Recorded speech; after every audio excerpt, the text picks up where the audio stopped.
जय। श्रीमद् सद्गुरु सरकार की जय। एकमेवाक्षरं यस्तु गुरुः शिष्यं प्रबोधयेत् पृथिव्यां नास्ति तद्द्रव्यं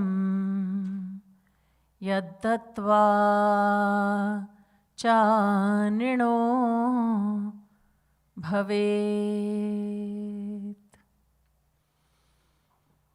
मधुर मधुरमेतन् मंगलम मंगलानां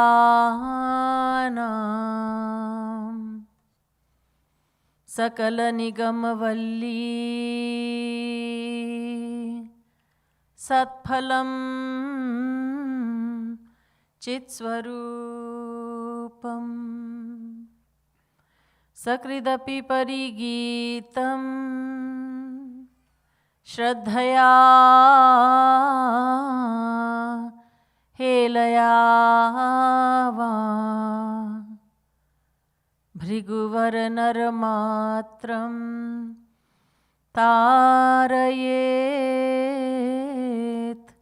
कृष्णनाम। नमः कमलना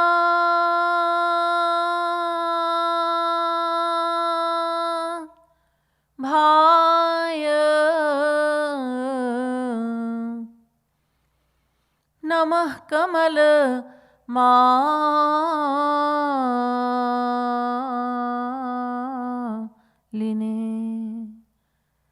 नमः कमल पादाय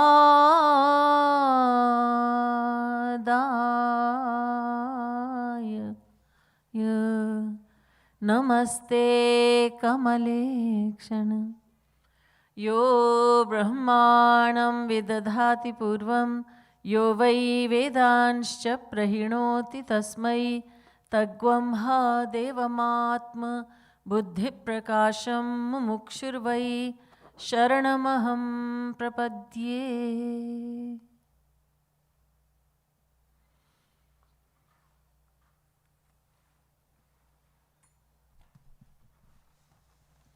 Seekers of divine knowledge and bliss, we're in the midst of understanding the Kirtan Sadhana Karu, Sadhana Karu, Sadhana Karu, Pyare. Please turn to page 167 in book number 2, the new book. Page 167. 7th verse from the top. Unaki seva hi chahahu nit ashtayami pyare. But we will begin with sadhana karu pyare.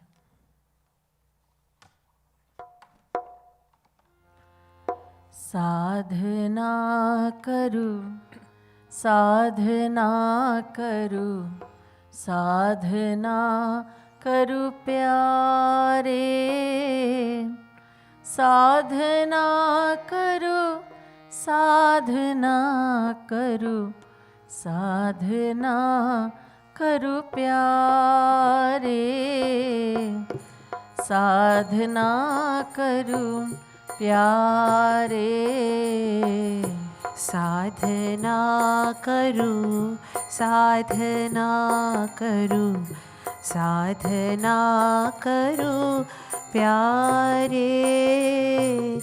Sadhana karu, sadhana karu, sadhana karu pyare. Sadhana karu pyare. Sadhana karu, sadhana karu, sadhana karu pyare.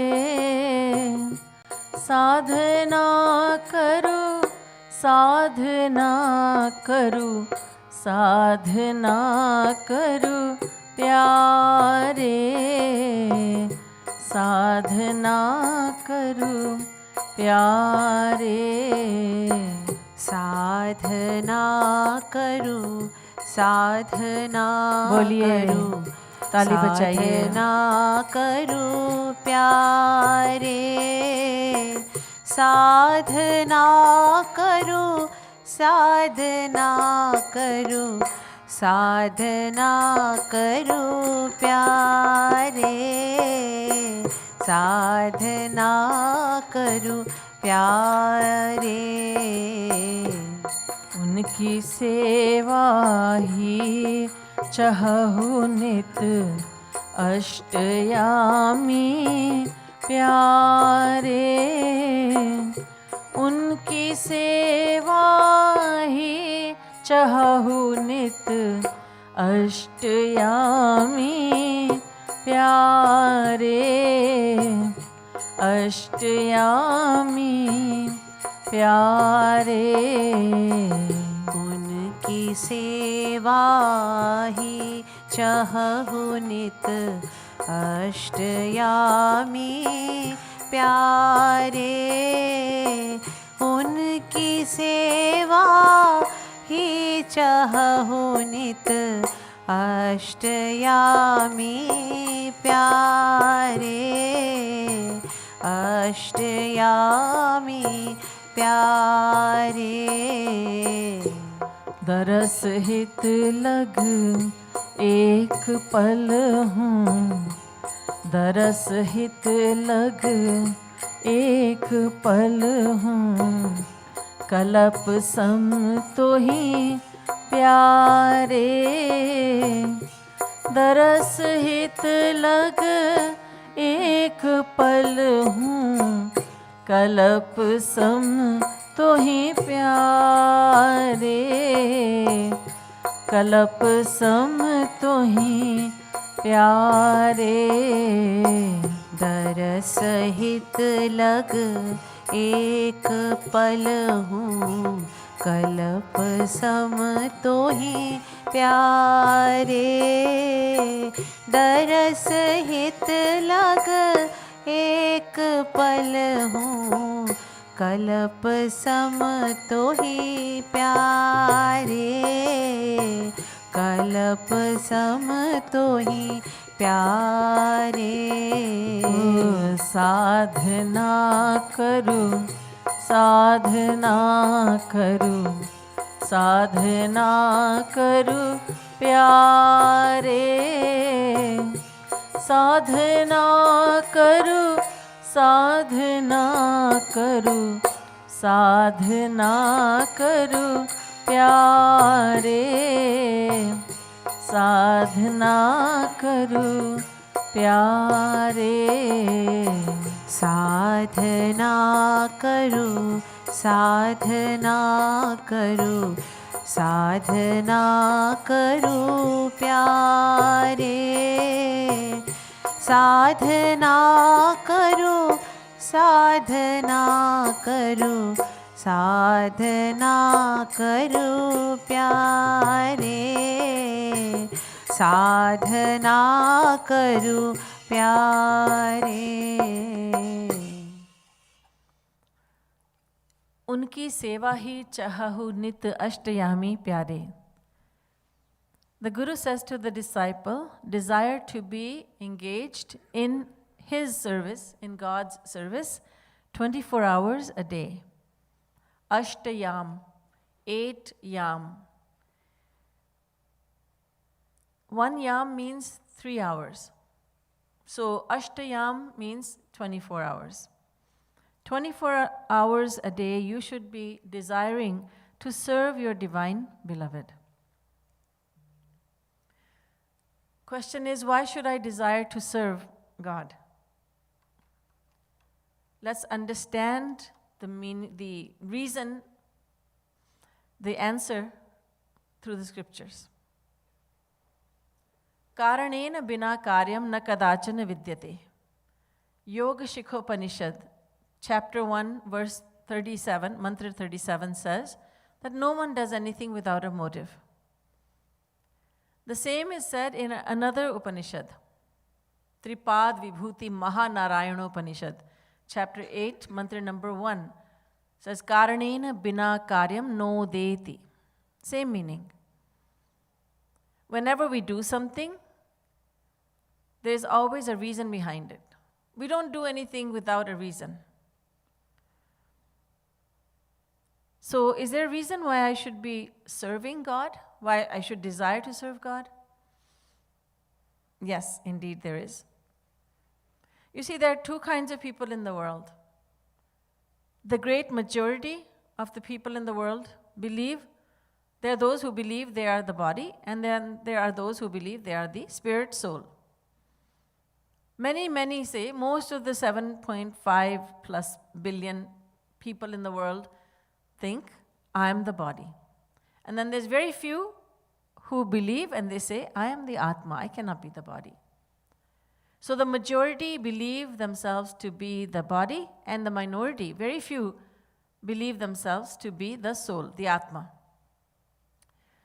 The ones who think that they are the body, they are serving the body, and they're serving those who are related to the body. They will tell you, look, I don't even go to the temple. Why? Because my whole life are my kids. And I just want to educate them, and I ride along with them. I'm studying right alongside with them. And quite frankly, I am busy for the next 12 years. I will not be able to go to the mandir because my kids are my whole life. And my whole purpose in life is to serve them. So I will just do whatever I need to do for them. And God, no, God is not so important to me. I'm the body, and I will serve my body, and I will serve those that I think belong to me, my loved ones, my nearest and dearest ones. Right? And then there are others, again, very few, who say, I will worship God, I will serve God, because God is my one and only. I'm the spirit soul, and the soul has no other relationship. The soul has only one relationship, and that is with Sri Krishna, with God. There's no other relative of the soul. So these people who are in the minority, they are serving God and Guru. The ones who believe themselves to be the body, they are serving the body. The ones who think they are spirit soul, they believe themselves to be the spirit soul, are serving the soul. It's as simple as that. But both these groups want only one thing. Sarvesham api bhutanam nipasvatmaiva vallabha itare patya vittadyas tadvallabha tayaivahi. Bhagavad Mahapuran, Canto 10, Chapter 14, verse 50. Both these parties believe what the Bhagavad, this verse from the Bhagavad is saying, and that is that everyone has only one motive. Everyone works with only one motive, and that is to attain happiness, to be happy, to become happy. So the materialist is wanting happiness, and the spiritualist is also wanting happiness. The one who's walking on the path of materialism, he wants to be happy, that's all he wants. At the end of the day, that's all he wants.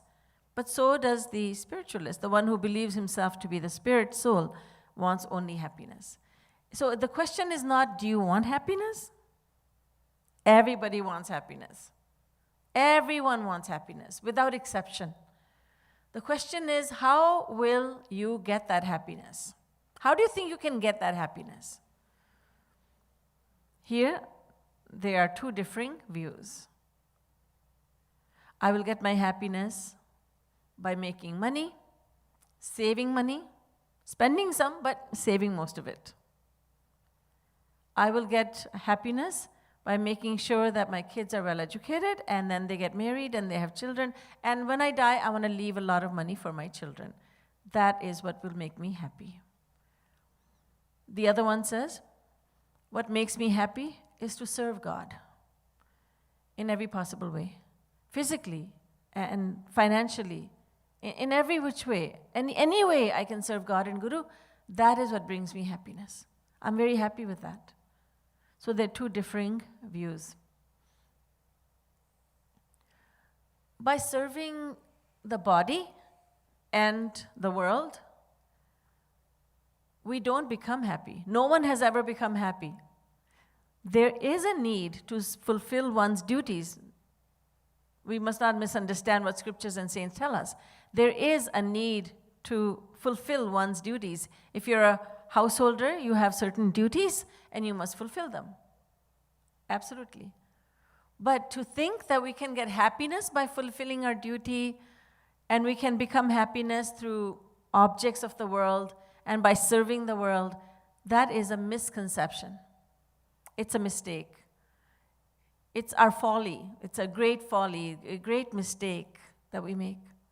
And we have made this mistake, not once or twice, but countless times in every lifetime.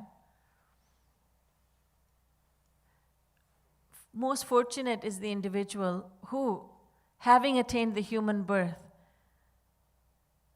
accepts a saint to be a guru. He accepts what the guru tells him. He is willing to accept the teachings of the guru. He is willing to follow them.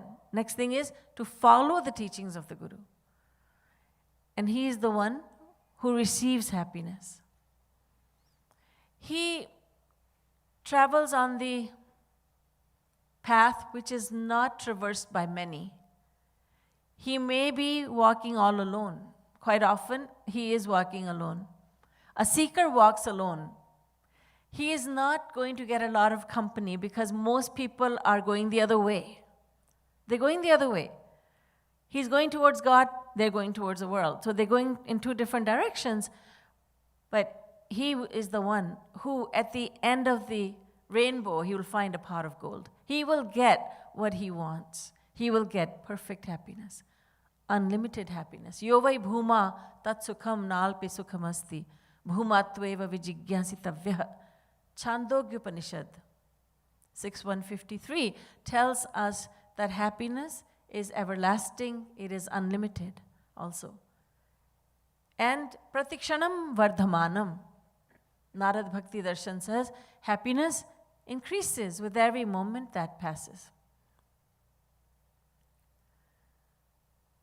The one who understands where happiness lies is the one who has understood why it's important to serve God. His thinking is, I am the Atma. The Atma is related only to Paramatma. Shri Krishna is my one and my only child, my only beloved, my only mother, my only father. He is my only one and only. So I shall serve him. I want to serve him, not because I have to serve him, I want to serve him. Once Sri Maharajji caught a devotee saying, oh, Maharajji was giving out some items, prasadis, and she says, oh, do I have to get it? Ye lena padega? Maharajji said, lena padega? Is it something that you have to take? Not that you should be thinking, you're blessed to have it. Oh, Maharaji, I'm sorry I said that. Lena padega? ऐसा नहीं. मेरा परम सौभाग्य है. आपके कर कमलों से कुछ मिल रहा है. So, we are, hardwired to think that I am the body, this world is mine, and whole purpose of a human being is to just work for the family, earn money, make sure that everybody has enough money, and if I should leave tomorrow, then my kids will have enough money, my spouse will have enough money. We are hardwired to think this way. But the Guru teaches us to think even beyond that. Go beyond that and think of the fact that you are the Atma. So the one who believes he is the Atma, or one who is just beginning to accept himself to be the Atma, he hasn't really accepted it fully, but his viewpoints starts to change. His way of thinking starts to change. And he wants to serve God because that gives him happiness. That gives him happiness. There are many, many people I have seen in my life in Sri Maharajji's satsang who became very fond of serving their guru and serving God through their guru. Some of these examples were extremely, very surprising because these were the people who used to say, I don't believe in God. And the same people started loving the fact that they had the opportunity to serve God by serving their guru. Maharaji would smile and say, you're feeling happy doing this seva, aren't you? Oh, Maharaji, I am so happy. I never thought I could be this happy. Why should I serve God and Guru? Because in serving God and Guru lies our true happiness. That's how we attain everything we want to attain. That unlimited happiness, that limitless happiness, that everlasting happiness, that ever-increasing happiness. It cannot be found in any other way. It cannot be found in the world. It can be found only in service, seva. We have had examples in our Hindu history of many who attained God by serving their guru. Because we cannot serve God directly, we can only serve through the guru. And God and guru are one. Tasmin stajjane bheda bhavat, Narad Bhakti Darshan. So by serving their guru, there have been so many who have attained God realization. They have attained everything there is to attain. There is nothing left for them to attain now. So we must pay a lot of attention to the concept of devotional service. In Hindi we call it seva.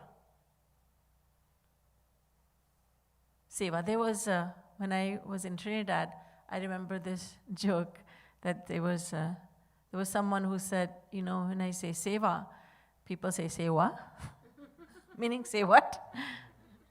Do the seva. Seva? So,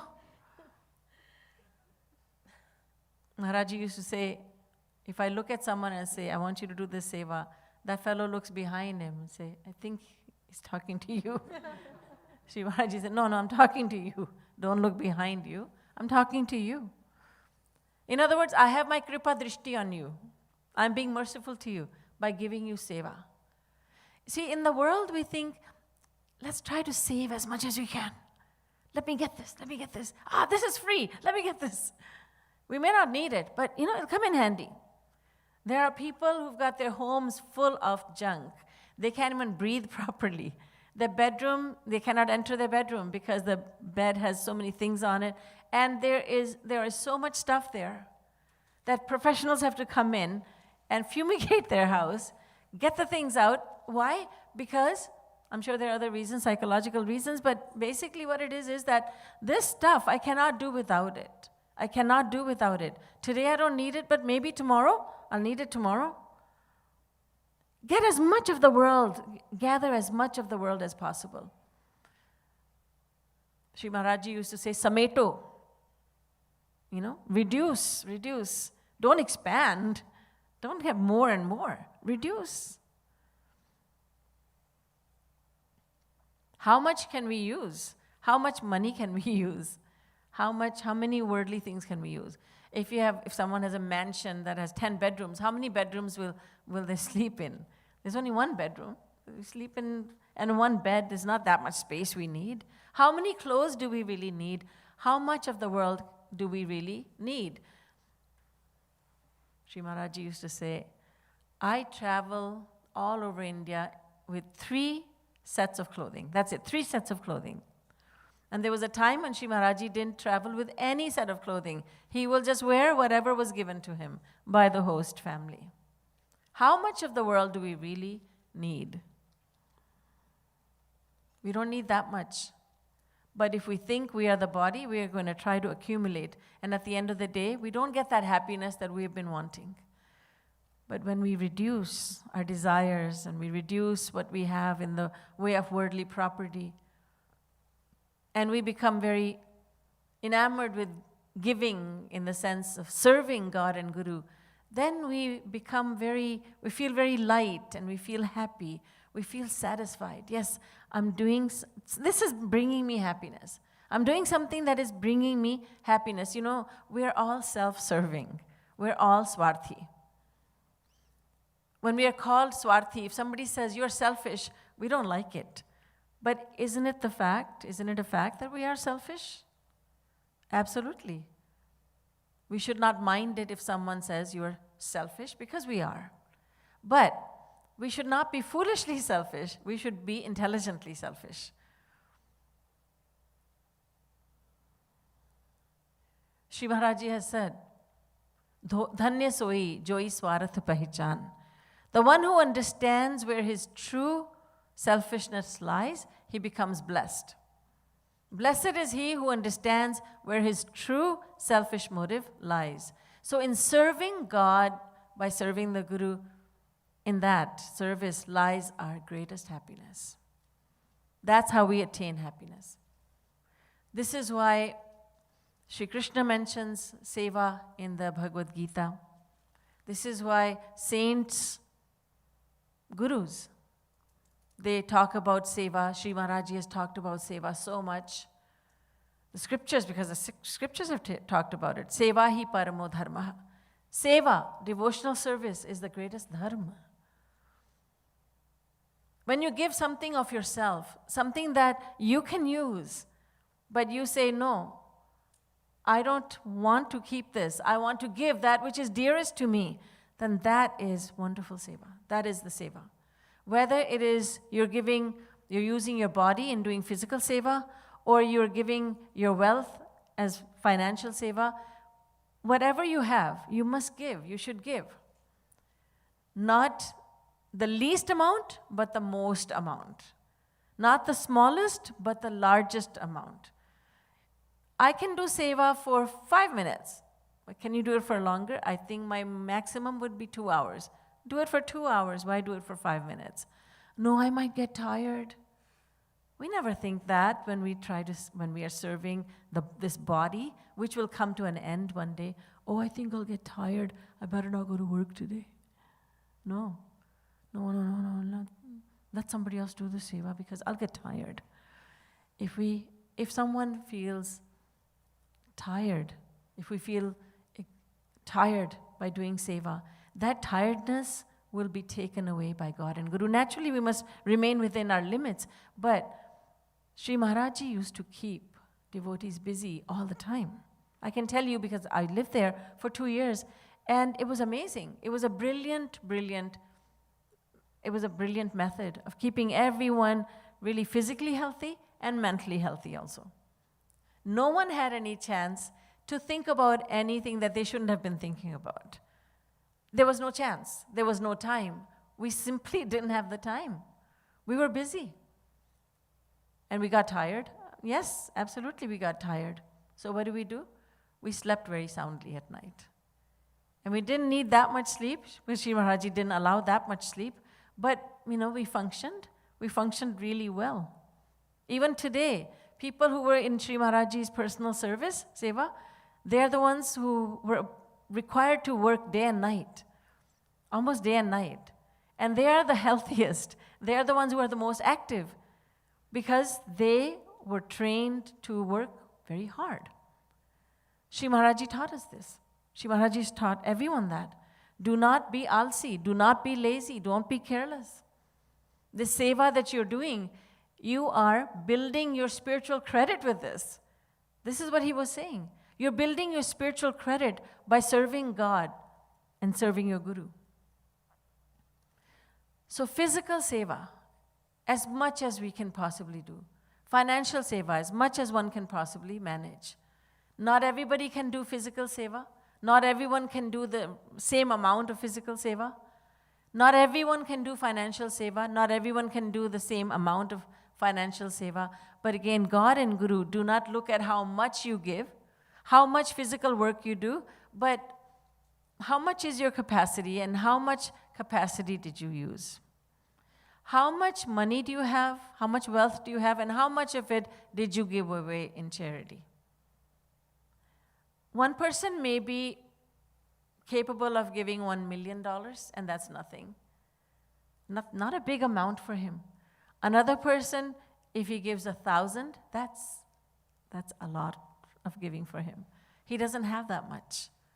So God and Guru do not look at how much we give, but how much we keep back. What is in our heart? I'm going to keep this for a rainy day. The rainy day has come now, today. This is the rainy day. Why are you waiting for the future? This is our training of previous lives. That no matter what scriptures say, no matter what saints say, I will listen to my previous training. That's in my sanskars. That no, do it, but do it later. Do it tomorrow. Do it next year. I plan to do seva 5 years from now. I'm planning to do it in the future. The one who says I'm planning to do it is not serious. So we have to be very careful about the concept of seva. This seva single-handedly, Shri Maharaj Ji has said, seva se badhkar sadhana na kabhi thi na hai na hogi. Sadhana was never, is not, and will never be greater than seva. That does not mean sadhana is not important. But once you have learned how to do sadhana, and you're able to do sadhana while doing seva, why not do that? I can do sadhana and seva together. And on the other hand, I can do only sadhana. When we get to that point where we have done a lot of sadhana, and we are able to keep the mind on God and Guru while doing seva, physical seva, then we should do seva. Seva is greater than sadhana in that case. But I'm doing seva, I don't have too much sadhana I have not done much sadhana, then you should sit in sadhana and get used to doing sadhana. And then do sadhana and seva together. So seva is very important for us. Chetas tat pravanam seva tat siddhyais tanu vittaja. And there are 3 kinds of seva. Serving God financially, physically, and mentally. These are the 3 types. Out of these 3, mental seva, mentally serving God and Guru, is the greatest of all. Just like out of the 3 main types of devotion, Shravanam, Kirtanam, Dhyanam, the main one is Dhyanam. The main devotion is to do Rup Dhyan. Listening to godly teachings, listening to godly stories, listening to godly knowledge, Shravanam Bhakti. Chanting the names of God and pastimes of God, attributes of God, the qualities of God, merciful nature of God, that is Kirtanam Bhakti. And then there is Smaranam Bhakti, thinking of God, doing Rup Dhyan. So out of these 3 main types of devotion, one is the supreme one, and that is Rup Dhyan. In the same way, out of the 3 ways of serving God and Guru, tan se, man se, dhan se seva karna, doing manasik seva, serving God and Guru in the mind is the greatest of all. It is the first and foremost. And when we do physical seva and financial seva, then we are able to do manasik seva. Otherwise, God and Guru do not enter the heart. They don't enter the mind. We're not able to think of God and Guru unless we have sacrificed some of our physical ability and some of our material wealth. So seva, unki seva hi chahahu nit ashtayami pyare. Shri Maharaj Ji says, desire to serve God and Guru 24 hours a day. 24 hours a day you cannot do physical seva, 24 hours a day you can't do financial seva, but 24 hours a day we can certainly do manasi seva. We can think about waking Krishna up in the morning and then serving him all day long and then putting him to sleep at night. 24-hour seva, from morning till night. I'm waking him up now. Who's going to stop us from doing that, from thinking that? You could be talking to a friend, and yet you're thinking, I'm waking Krishna up. And your mind is going to Nandagaon, and you're waking him up. Then I'm putting his slippers on his tiny little lotus feet. Who is going to stop you from doing that? I could be giving a lecture. I could be doing Rup Dhyan. Krishna is sitting right over there, and he's looking at me like this.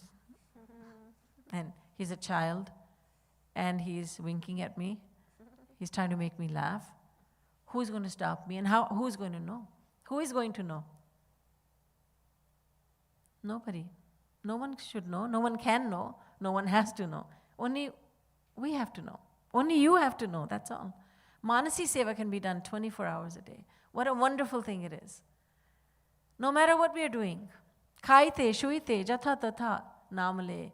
Gauranga Mahaprabhu says, while you're eating, while you're sleeping, anytime. Yat karoshi yadashnasi, yajjuhosi, dadasi yat tapasyasi kaunteya, tat kurushva madarpanam. Bhagavad Gita, chapter 9, verse 27. O Arjun, whatever you do, whatever you eat, whatever charity you give it all. Do it all for my sake. Offer it all to me. Offer all your actions to me. So now it becomes very easy for us to serve God and Guru. When we cannot do physical seva and we cannot do financial seva, we can still be doing mental seva. We can be serving God and Guru in the mind. You have perhaps heard the story that Sri Maharaji used to tell about a rich man who was as stingy, as miserly as he was wealthy. But he had good sanskars also. He went to hear a lecture and he heard that, you can do Manasi Seva. Manasi Seva is the best. Well, we hear what we want to hear. He chose not to hear that financial seva and physical seva are very important. He just heard Manasi Seva. You can do seva in your mind. And he thought, that's great. Badhiya ye to. I don't have to spend any money. And I'm too weak now. I can't do any physical seva. I'll just do Manasi Seva. And he started serving Lord Krishna in his mind. And he got so good at it that he became very much of an expert on that. Because, practice makes perfect. He was doing amazing Roop Dhyan. In real life, he wasn't a cook. But in his Roop Dhyan, he was a chef. He used to make so many delicacies for Sri Krishna. And one day, he made halwa, puri, kheer, everything. It was his birthday. So he thought, let me go all out.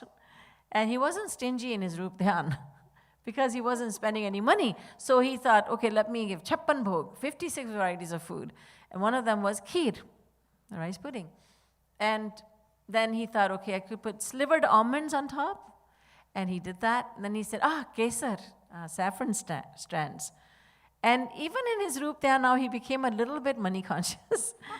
And he thought, saffron, it costs a lot. So I'll put a few strands. And he was just shaking the strands out. And he emptied 1/4 of the container. Oh no, I have put too much saffron, too much kesar in this. This costs a lot of money. So let me take some of it out. He takes a spoon and he's taking the saffron strands out, most of them. And Sri Krishna came there and held on to his hand and said, stop. Don't take any out. It didn't cost you a thing. It didn't cost you a penny. Let it be. Let it go. By doing Manasik Seva, this fellow brought Lord Krishna to earth. He could actually see Lord Krishna. Lord Krishna came to stop him. Another very sweet story of a man who was doing Manasik Seva. He really didn't have any money. He was a beggar and he was very weak and old. He could not do physical seva. So he thought, I will do Manasik Seva. And he was cooking for Sri Krishna, his beloved Lord.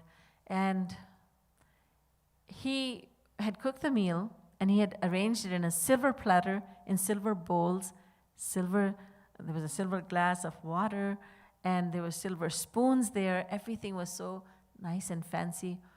And then as he was going to serve the meal to Sri Krishna, he thought, maybe the dal is a little too hot. And if it's too hot, then my beloved's tongue will get burned. So let me check. And inadvertently, he put his finger in the dal, the bowl that had dal in it, and he took it out. The dal was too hot. Oh, I burnt my finger. And then he came to his consciousness. He opened his eyes, and his finger had actually burned. And Lord Krishna was telling Radharani, Radhe, let's go see this devotee. He loves us so much. He always offers food. And Lord Krishna came to have darshan of this devotee who had actually burnt his finger. His Roop Dhyan had become so powerful, it had become so strong. So when Shri Maharaj Ji keeps saying, Roop Dhyan karo, do Roop Dhyan, do Roop Dhyan, he has said it millions of times. We should do it. We should do it. We should not think any longer, oh, it's too tough, too difficult to do it. Oh, I just can't seem to manage. घिसी पिटी बातें छोड़नी होंगी ना हमें. नहीं होता, महाराज जी नहीं होता. महाराज जी कहते थे, किस मूर्ख ने बता दिया कि हो जाएगा अपने आप. करने से होगा. यूँ कहो कि हम करते नहीं हैं. ये मत बोलो नहीं होता. Maharaj ji used to say, it won't happen by itself. Somebody would say, Maharaj ji, Roop Dhyan, it doesn't come to me. Maharaj ji would say, it doesn't come to you. You have to actively do it. It won't just happen automatically. You have to put in the effort. So, serving God and Guru in the mind, that is just wonderful. And as much service we can perform with our body and with our material wealth, it's all helping us. It doesn't help God. It doesn't do anything to the Guru. It helps us. We're doing it all for ourselves. That's it, all for ourselves. And because we are doing something for God and Guru are like the Ganga river. God and Guru are like the rays of the sun. Ganga river is pure, supremely pure, because it flows from the lotus feet of the Lord. So when something is put into the Ganga Ji, it may be a very dirty thing. It will become purified. Dirty water from the gutters goes and flows with the Ganga. It goes into the Ganga Ji. It becomes Ganga. It becomes pure. It becomes sanctified. It becomes divine. It has become Ganga. And the rays of the sun, they fall upon everything. They fall upon the earth. They fall upon pure objects and impure objects. But they purify everything. And fire, God and Guru are like fire. Fire consumes everything. And whatever is thrown into the fire becomes fire. Fire does not become impure, but fire purifies even the impure objects. So, that wealth we are serving God and Guru with, it is material wealth, and as such, it is impure. But when it is used in the service of God and Guru, it becomes pure. Because God and Guru purify everything. Our body is impure. But when we use it in the seva, in service of God and Guru, it becomes purified. Tan pavitra seva kiye, dhan pavitra diye daan, man pavitra hari bhajanate, is vidhi ho kalyan. Kabir Das Ji has said, purify your body, material body, by serving it, by serving God and Guru with it. Purify your material wealth, impure wealth, by using it to serve God and Guru, and purify your mind by doing Roop Dhyan. It's a win-win situation. There's no loss in it for us. What we lose is worldly tensions. What we lose is worldly tendencies, the tendency to commit sins, tendency to commit offenses. What we gain is everything good. Therefore, Sri Maharaj Ji has said, dear aspirant, dear sadhak, desire to serve Bhagwan 24 hours a day. Next, daras hit lag ek pal hoon, kalap sam tuhi pyare. Each moment should seem like an endless age without your beloved's darshan. When love increases, when love for God and Guru increases, then what happens is that we start missing. One starts to miss God. He starts thinking, when will I see Krishna? That is a feeling that's foreign to us because we don't have that kind of love. Perhaps some do over here, I'm not sure, but generally we're not at that level yet where we're thinking, oh, when will I see him? Sometimes we do think that way, but that feeling passes very quickly. When we read and sing our Guru's bhajans, the bhajans that Sri Maharaj Ji has gifted to us, we get those feelings for a little bit. When will I see you? When will I see you? But we don't have those feelings all the time yet. We're not there yet. we're trying to be there. But when love increases, then there is a desire to be with the beloved Lord. I want to see you. I want to hear the sound of your flute. I want to experience you with all my five senses. Atati yadbhava nahni kananam trutiryugayate twam pashyatam kutila kuntalam shri mukhanchate jad udikshatam pakshma kridrisham. This is from the 10th canto of the Bhagavatam.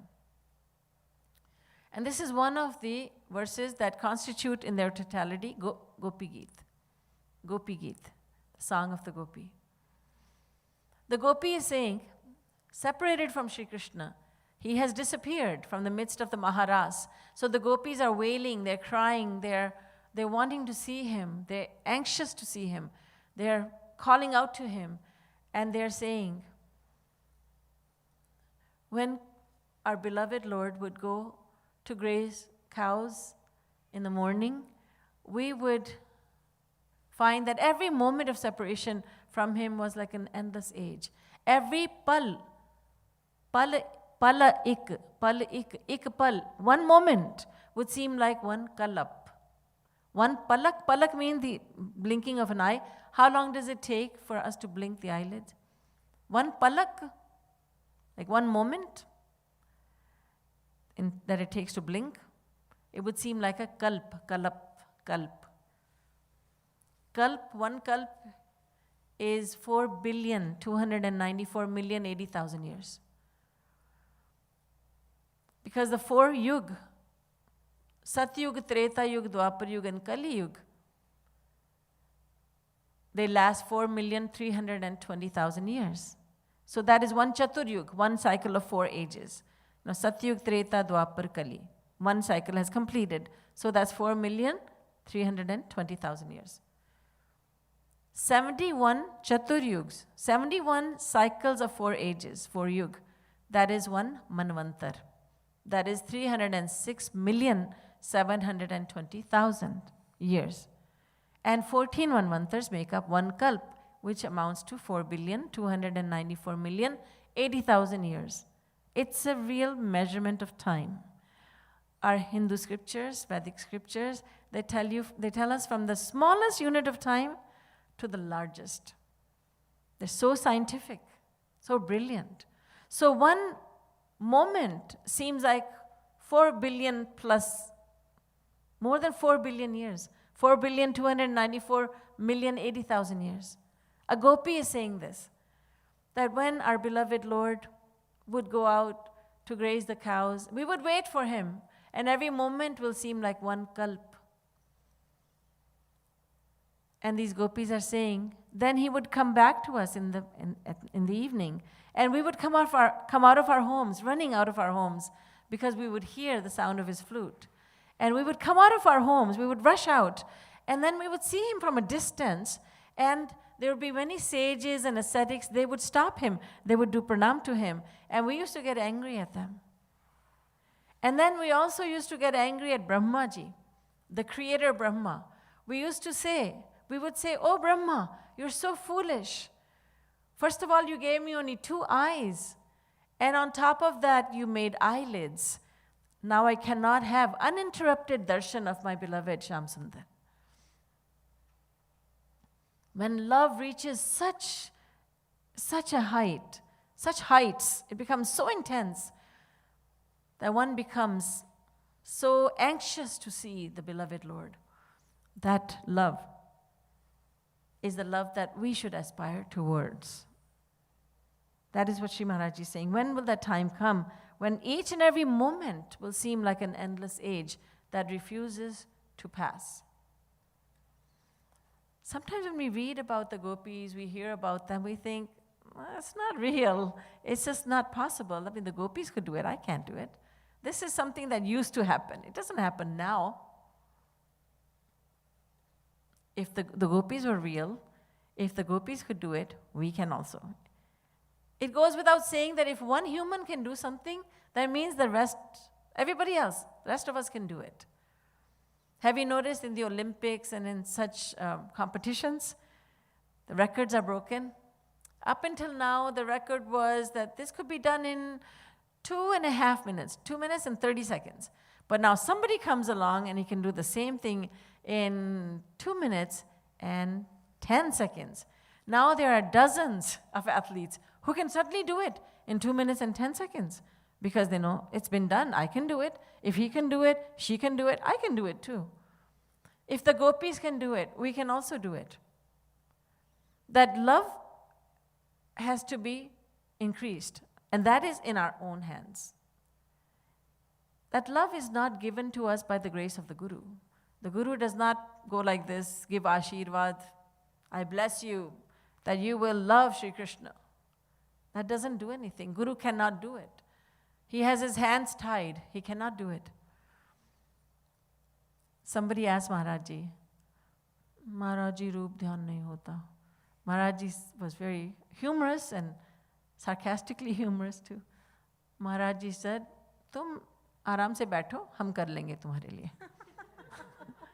Maharaj Ji said, you don't have to worry, I'll do it for you. And I'll attain God for you too. तुम बैठो, आराम से बैठो. क्यों कष्ट लो? Why should you put yourself through the trouble of doing Roop Dhyan? I'll do it. Guru cannot do that for us. We have to do it. Does the Guru not do enough? He does what even God does not do. He gives us true knowledge. He sets us straight. He takes us and puts us on the path leading to God. Then he walks right behind us to make sure that when we fall down, he picks us up again. Because this mind is very mischievous. One day the mind thinks, oh, God is great, Guru is great, I love my life, this is great, what a devotional life, it's great.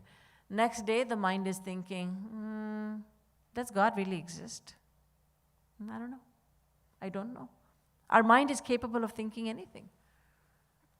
One day we are doing really well, yes, everything is good, I love God, I love my Guru, I just cannot do enough for God and Guru. Next day, but I want to have fun in the world.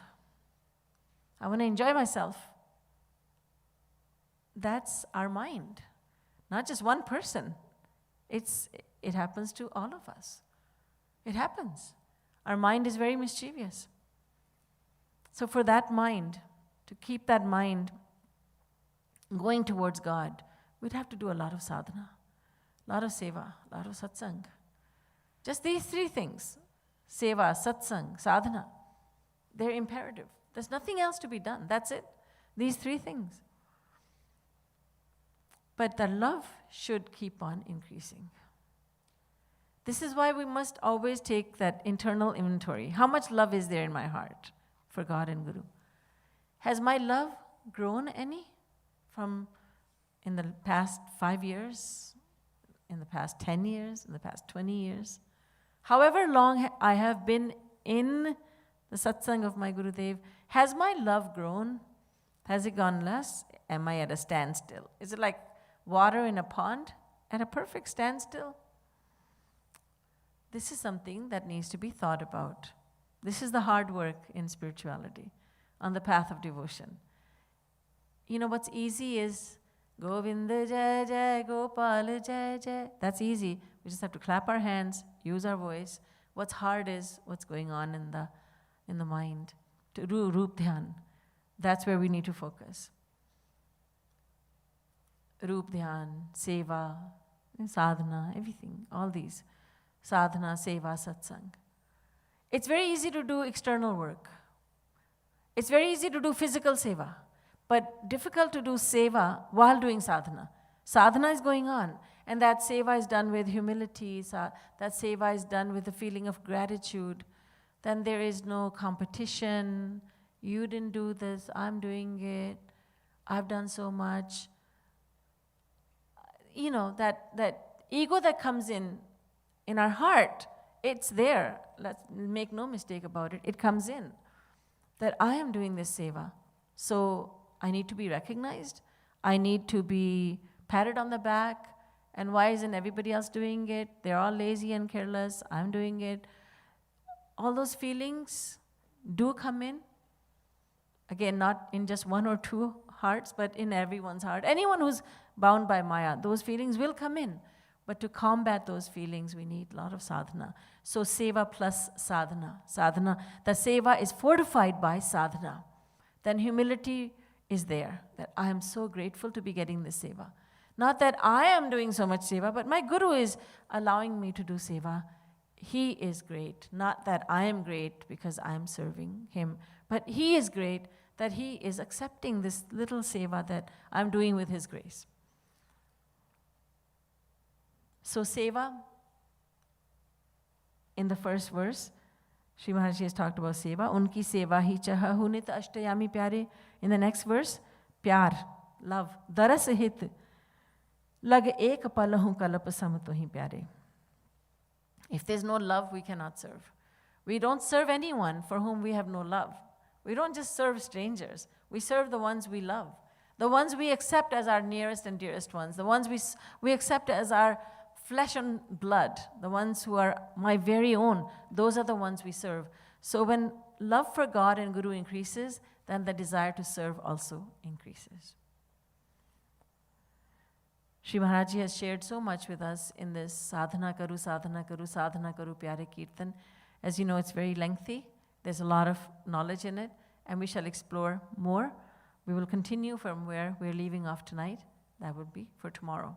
बोलिए वृंदावन बिहारी लाल की जय, श्रीमद् सद्गुरु सरकार की जय, जय जय श्री राधे, जय जय श्री राधे, जय जय Shri Radhe.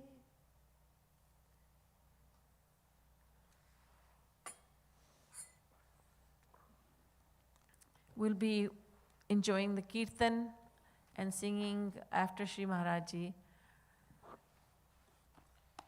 Some very nectar-filled kirtans will be shown just in a minute or so.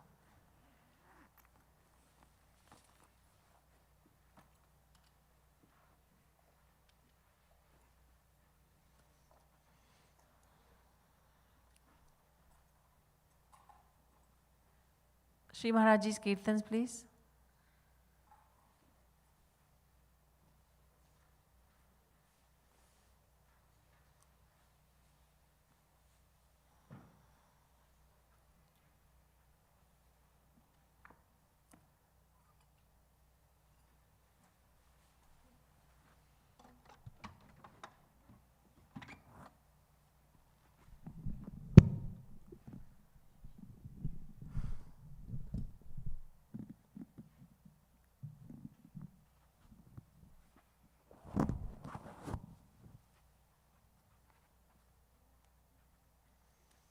Radhe Govind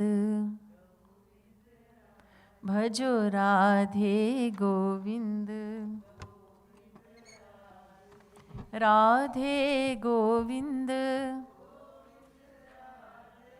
Radhe Govind, Radhe Govind,